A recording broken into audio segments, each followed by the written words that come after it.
Okay, in this video I just want to go over Humminbird Ethernet. So first of all, I just want to go over when you need the switch and what cables that you need to use. So you need an Ethernet switch when you're hooking up more than 3 devices. Now those devices that are networked can be Humminbird fish finders, like you see here. They can be an iPilot Link device. This isn't really one, but let's just pretend it is. Or a Humminbird 360 device, whether it's on the back or hooked up to your trolling motor. So examples of when you don't need the Ethernet switch: one Humminbird and one trolling motor. Don't need one.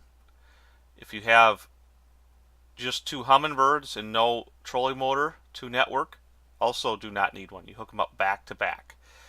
A 360, one 360 and one Humminbird, and you then pretend these two don't exist. You also don't need the Ethernet switch.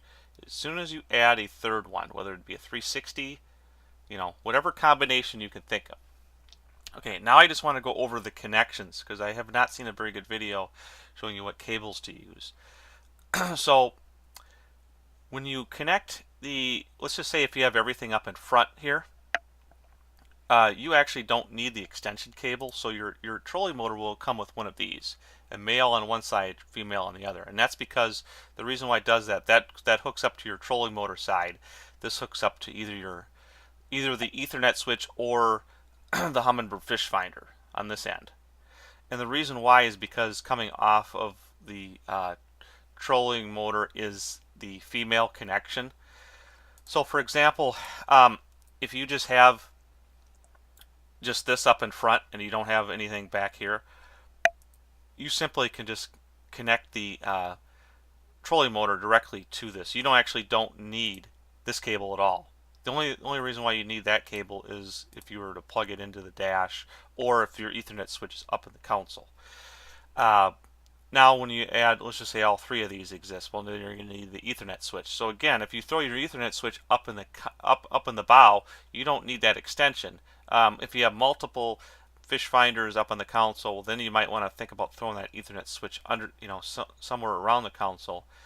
And then you would need that, well, you'd still need an extension cable, regardless of your Ethernet switch is here or here. You notice how this is male and this is male. This is pins. So even though it reaches, whether you have it here or here, one of these two is going to reach without the extension cable. It's not going to make the connection. So in that case, you can just get the shortest extension cable you can find for the one closest to the switch. The one where you actually have to make a run, you just get a longer cable, female to female extension cable. Okay, so just bear that in mind, that this is for the trolling motor, and this is only if it doesn't reach.